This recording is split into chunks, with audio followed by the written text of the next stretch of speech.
Hi guys, my name is Aditya Sharma. Hey, my name is Brandon. My name is Myra. Glib. And my name's Halia. Welcome to the Political Roundtable. This is the first episode. So yeah, let's just get started. On January 3rd, 2026, the U.S. President Donald Trump announced that Venezuelan President Nicolas Maduro and his wife Celia Flores have been abducted and flown out of Venezuela to the U.S. to stand trial on criminal charges. So that's just the brief situation. He's not the first foreign leader to be kidnapped by the U.S. So this is like a past occurrence, which means there's a lot to talk about with relations to what will happen and what has happened and how that has affected like the U.S. and how it will affect other countries as well. Was this passed by Congress to like even do the strike in the No. first place? No. So it wasn't passed by Congress, but what the means that Trump's going off of, that he has a 60-day period to just deploy troops on like basis of narco-terrorism, which is what he believes is like unilaterally like legal, which technically it is, but it's because his like basis is false, because there was no narco-terrorism. There wasn't fentanyl found on these ships. Cocaine was like, there's conspiracies of Maduro being backed by, I think it was De Los Sols, the cartel, the cocaine cartel. Yeah, The Suns. the Suns, of course. And a lot of like UN officials have just like proved it false. Said a lot of the cocaine was coming from Mexico, and fentanyl just isn't manufactured in Venezuela. So when it comes to like legality, I feel like people are really confused because it is really technical, because he is allowed to do it, but it's kind of like not for a good reason. Yeah, when I first saw it, I just thought of like what happened to like during the Obama administration with Gaddafi, like a Right. dictator in power for so long, and then they kind of just invaded it, like they justified it because he was a dictator, but we kind of both, like we all know that like they kind of, there was another like motive for it. Exactly. Like, It's always, I feel like especially in Latin America, we've had like 200 years of just intervention with like removing communist leaders, removing this, that, and like Nicaragua, Chile, everything. So it's like, and I feel like this specifically is really rocky because Maduro was a dictator, there was like a false election, but the basis that Trump's going off of can't really be proven. I think like the war on drugs is valid, but when I think of war on drugs in like South America, I think of like Colombia or like Peru 100%. or something. Or For Mexico. Venezuela, I do not really think of like, maybe it might be shipped through there, but I do not think of like as Venezuela as like a primary like producer of it. Yeah, Cocaine or 100%. something, I yeah. totally agree. And also, the UN said that 90% of fentanyl doesn't actually sail through like, more through like the Caribbean coast. So yes, What other incentives do you think? Because we're saying it's not the drug. oil. Yeah. Well, I think, Oil. I think it's oil, and also I think just the like influence China and Russia were having on the hemisphere, or like our like side, like our kind of like our backyard. So I kind of understand the Trump not wanting that this close, like that influence. So I guess that could be one of the other incentives, but I think oil is probably the biggest one. I think Venezuela is one of like the biggest oil Yeah, reserves. I mean, I think totally it's like two reasons. Oil and exactly what he said, like influence from China and Russia. China and Russia get like huge amounts of oil from Venezuela. So to have them have so much influence in the Western Hemisphere just goes against everything America wants as like an imperial power in the Western Hemisphere. Yeah. And the situation is very similar to Iraq with Saddam Hussein. Of course, dictators, they're a little bit different, but Iraq is a big producer of oil as well, and there was a whole operation on that. And speaking on the Middle East, there is also stuff going on in Iran right now, which relates back to Trump trying to, I guess, remove dictators. So I guess we can move on to that if you two have any. Iran might be a little different. It is, Yeah, it It's is less a little bit about different. removing a dictator and more about stopping their like capabilities. Well, I think with Iran, it's more so like the people themselves trying to revolt against their government and whatever the government is doing that they don't agree with. And I think there's an internet blackout in Iran, which they're kind of like, what are they hiding basically? Like, what do they not want them to like, what us to see or anything? So, yeah. And I think yesterday, I think 2,000 protesters died in total. Yeah. So yeah, like it's crazy. Yeah. Yeah, I think whenever, sorry to cut you off, I know you're gonna say something. please, I go just ahead, yeah. think it's kind of odd that Trump always kind of feels the need, and I don't think, I'm sure many Republicans don't support this like motion, like Rand Paul, Todd Young, like all of these Republicans are making it really clear that they don't think we should intervene in international affairs, especially Iran, because it's like super like the people are really against like their own government, so I don't think the U.S. needs to be a superhero as of right now. Yeah, I was gonna say, like, I think that the U.S., it gives me kind of, like, when I first saw Venezuela and now I'm seeing, you know, Greenland, it's giving me a little bit of early World War II Nazi. But, you know, like how there's just so much overexpansion of our country. And again, we're not focusing on the problems at home. And so I think that, you know, as a country, we definitely need to worry about the problems at home. You know, I agree there's definitely some problems that we can fix, you know, foreignly with defense in Greenland. And again, Iran, you know, that's an ally to, I guess, the countries that we may not be allied with, like Russia and China. Yeah, we just bombed Iran and just took out the nukes, right? We took out all the gas and I mean, all the bombs in Iran. So, you know, I'm just surprised that didn't result in any sort of global conflict. Yeah, I think that as U.S. power, we are definitely overstepping a lot in a lot of regards. Yeah, I think a lot of people compare it to like just like imperialism, like how it was then, and I really like do see that, like just kind of just going in like with like barely like very technical permission that like kind of the common people don't know, but they're doing it as like justification for like the betterment of like the U.S. like oil and stuff. So I think like comparing it to that, I think makes more sense. I think comparing it to Nazis, I would say like early stages, okay, maybe, but yeah. I feel like the concept of imperialism is like definitely what you're trying to communicate with that. Overexpansion without any sort of, you know, clear understanding. Like it feels like we're overexpanding in a very unsustainable regard. Yeah, definitely. Especially with the conflicts with NATO, with Greenland. Yeah. I'm very concerned about So that. my biggest question is like why do we do this now of all times? That's like my biggest question that I really do not like, can't figure out. I feel like I can answer I that have an question. idea, but please go ahead. Yeah, so I feel like for like since 2024, like this time, a lot of like for the past year, a lot of sanctions have been like placed on oil in Venezuela, especially for China and Russia, and a lot of like ships not even from Venezuela have been bombed, but also the Marinera, which was a stateless flagship but then turned into a Russian ship, was like completely seized. But I think it's because of all the sanctions and the diplomatic pressure not really like affecting Maduro. I think we all saw his little dance. I think we all knew he wasn't really too fazed by it. It was pretty obvious that like the diplomatic pressure wasn't working, and PDVSA, which is the state kind of oil for Venezuela when they reclaimed oil, was just like working for Maduro and not changing anything. It turned from like the classic big stick diplomacy. Like we went from speaking soft to showing the big stick, and I feel like that's why he's cracking down now. And I don't think Trump likes criticism in any type of way, and I think Maduro definitely gave him a taste of that, which kind of like added fire to the fuel.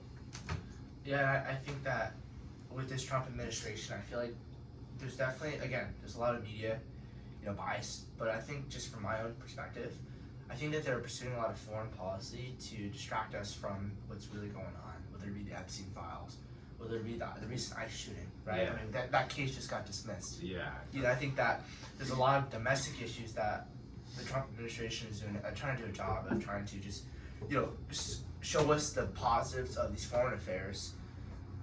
I think that's kind of like a psyop going on. Yeah. I mean, yeah, with the Epstein files releasing or like a portion of it, or like what is it? All half of it was like pretty much blacked out.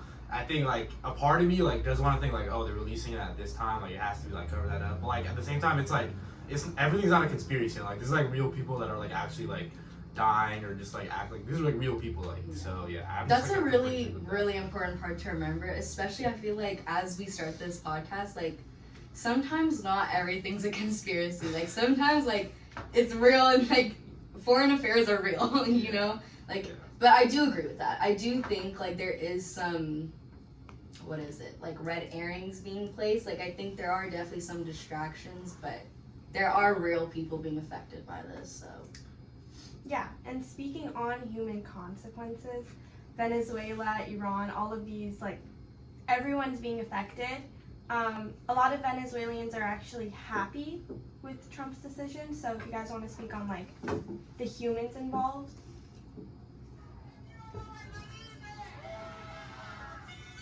When this first happened, I think it was like 1 a.m. I was just kind of like scrolling along, and I saw the same thing of like Venezuelans being happy, like people from Venezuela claiming on like Twitter and stuff.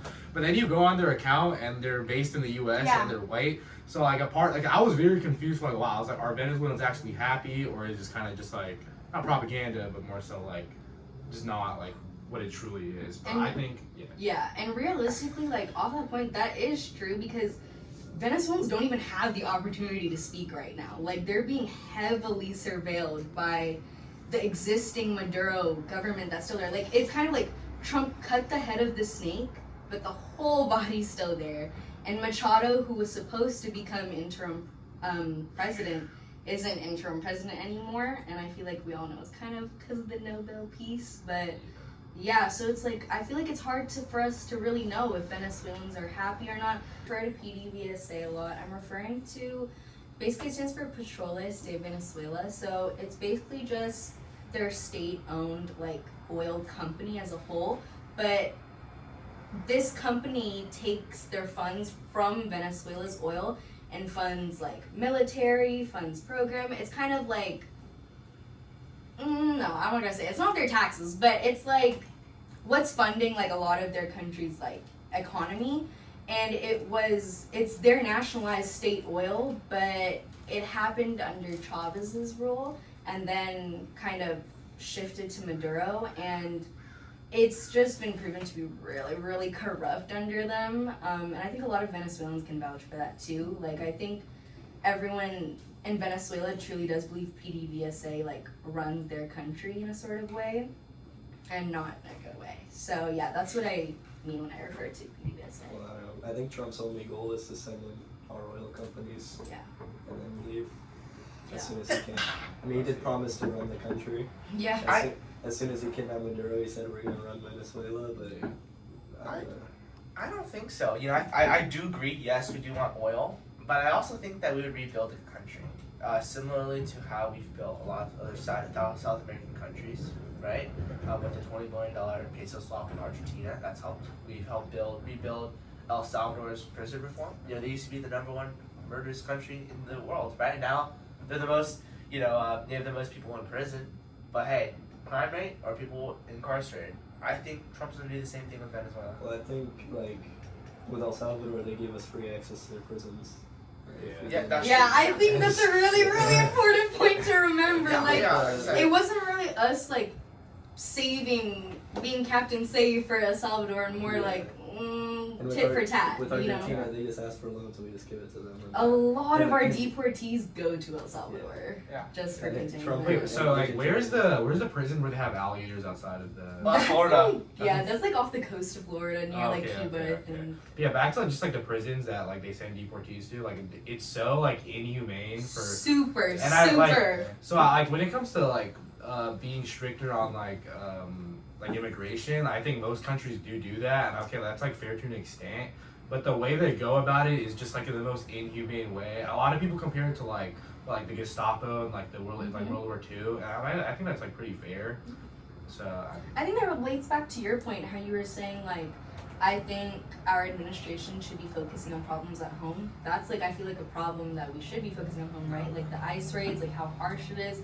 And I feel like with the current woman that passed in Minnesota because of ICE, that's just one of like the multiple lives that have been lost because of ICE. So I feel like that's, you know, just another great point to add. ICE is also deporting people who are legal. It's just horrible. So the system in itself is not very like precise in the first place. Definitely. So people always like relate ICE to Trump, but I think people kind of forget that Biden did fund a lot of ICE, like a lot of the funding during his administration, but I think it kind of got exacerbated by Trump's administration and kind of like enforcing it stronger. So I guess I think you kind of just gotta look at like from both sides. Yeah. Just like Obama with the border. Yeah. The quotas that Trump put on ICE are a little bit harsher. And Tend I to think make them definitely go Christy Nome can't be the best option for this. And if you guys look at the ICE TikTok or White House TikTok, they're making like edits Oh, of like them crazy chasing, edits. like people, and I'm like, come on, bro, like there's just no. If you've ever Yeah. been like on YouTube, it's like Christy Nome pops up and she's like, Yeah. I think, what was it, Mr. Perry showed me like an edit of like, it was either an edit of Trump or something, walking to the Notorious B.I.G. Like, it's kind of just getting out of hand. Like on Twitter, like the White House like keeps posting like AI images of Trump, like Superman Trump, and I'm like, dude, what are you doing here, dude? Like, now this is like actual, this is the slob that people are talking about when it comes to AI, man. And I think that whole thing with like this whole like breakdown on Somalians in America. Yeah, so Somalians, like, I feel like that was so random.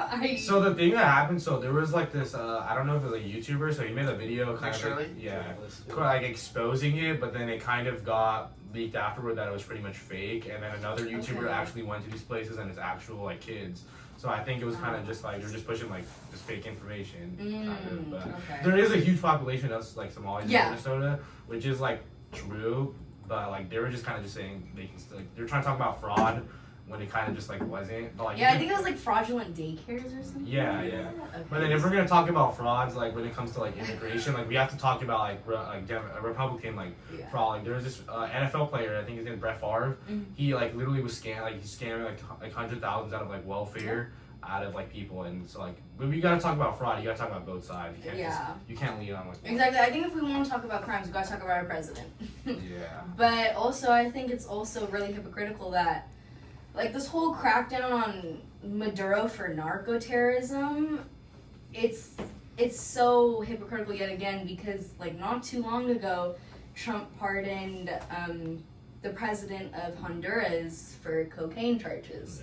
So it's kind of like, if you're mad at someone for cocaine, but I'm not mad at these people for cocaine, it's kind of like you gotta be mad at this person for a reason, and that reason's oil. So.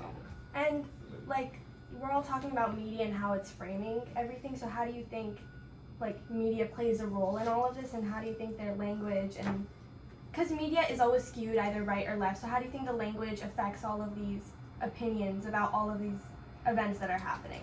I mean, it's all a game. At the end of the day, they don't need the public's opinion, right, to get their approval to do what they want.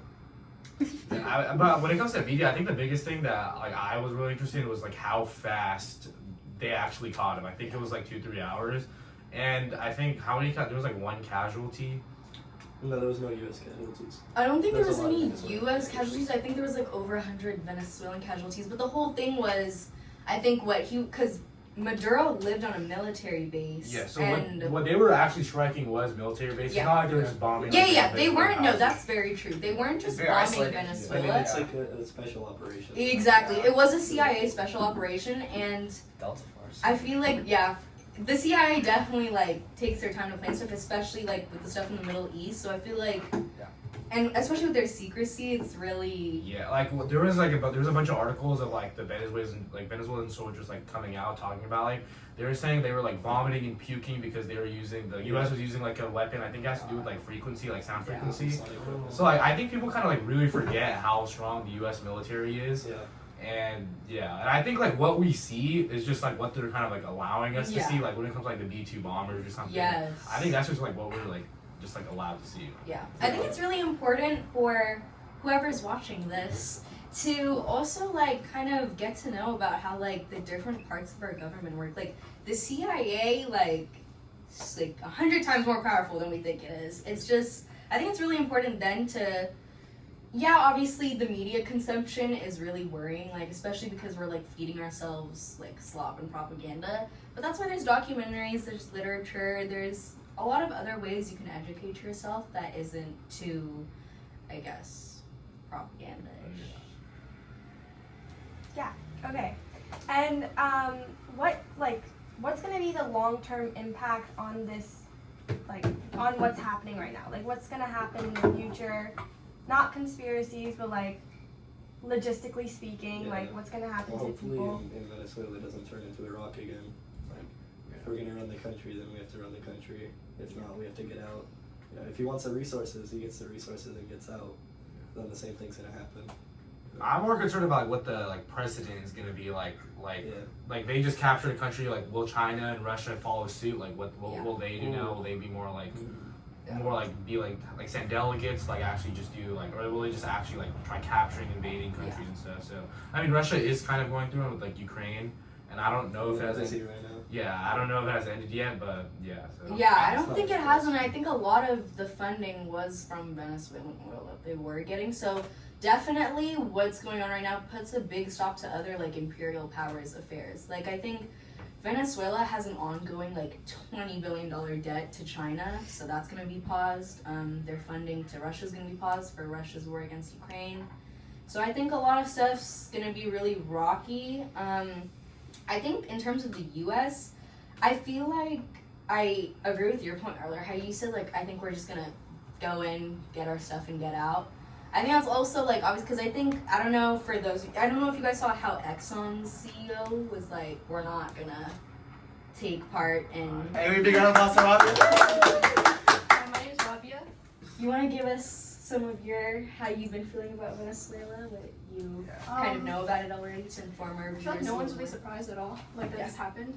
Like I feel like when everyone found out, it wasn't really a shocker. Like, it's all I have to really say, like it's bad, you shouldn't be doing that. The Venezuelan president sucks anyways, but I mean we all know that Trump isn't doing this because he wants to like liberate the Venezuelan people. He's just weird and he wants oil. What do you think this is gonna like do for the U.S. and Latin America's relation? Like, do you think this will affect it that much or no? Well, I think it depends on like who is being like placed as the Venezuelan president. You know, I think the Maria Machado, like one of the former deputies of Congress or something. I think her and Trump just had a conversation about something, so maybe she might be up next.